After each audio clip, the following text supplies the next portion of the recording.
troubles de l'alimentation sont caractérisés par une grande peur, une grande préoccupation, voire une obsession de tout ce qui touche le contrôle de l'alimentation, le contrôle du poids et le contrôle de l'image du corps.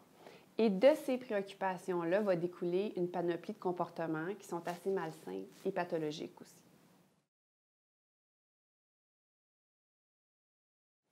Quand on parle de troubles cliniques au niveau du trouble de l'alimentation, on parle de troubles qui possèdent des critères diagnostiques précis selon le DSM-5.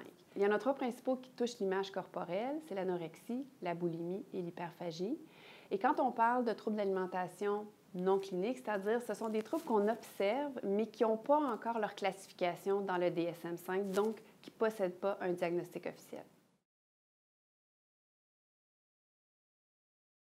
Dans ma pratique, en fait, la proportion d'hommes qui viennent me consulter est semblable à ce qu'on peut observer dans les statistiques, c'est-à-dire que c'est à peu près un homme pour 10 femmes.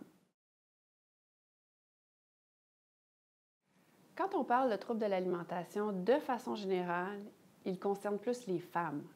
Ce qu'on voit en fait, c'est que pour l'anorexie et la boulimie, le ratio homme-femme est de 1 homme pour 10 femmes qui souffriraient d'un trouble de l'alimentation. Pour l'hyperphagie boulimique, c'est un peu plus. Le ratio homme-femme est de 2 hommes pour 3 femmes qui souffriraient d'hyperphagie boulimique.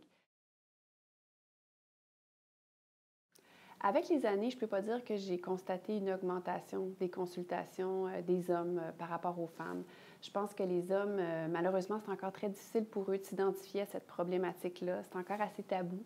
C'est pour ça aussi qu'on a besoin d'un projet comme le projet Profil pour sensibiliser les professionnels de la santé, qui sont ceux, en fait, qui sont dans une position pour détecter les difficultés que ces hommes-là vont vivre, pour les amener à aller chercher de l'aide parce qu'ils en ont besoin. J'ai l'impression qu'il y en a beaucoup plus qui auraient avantage à aller chercher du traitement, mais qui ne le font pas parce qu'il y a vraiment encore un malaise par rapport à ça.